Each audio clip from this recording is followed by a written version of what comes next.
You know, nowadays it's so noisy out there in the marketplace, and we have to look at it as a marketplace to be able to capture either your consumers, if you want them to come into your country, or the audience to be able to understand the country. So when you think of why we need a country brand, is because it's really for competitiveness and a unique position out in the global market. The Philippine suffers from a perception problem.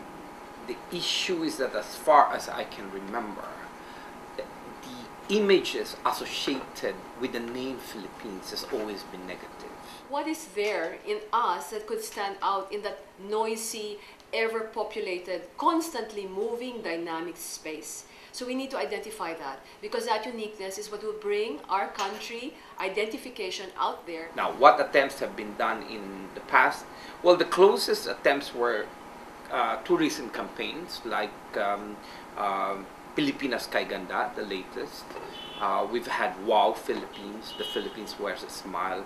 But as I mentioned, this is not really a total comprehensive country branding effort, but really mainly a tourism branding campaign.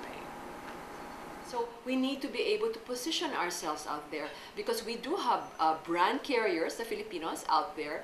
We do have the need to be able to bring investments in and to be able to have a certain pride, you know, when you come out in the global space. It's like in any kind of a social gathering. Sometimes when a person goes in there, there is no identity. That's sad. But when people come in and there's a unique identity and unique spirit, you're remembered.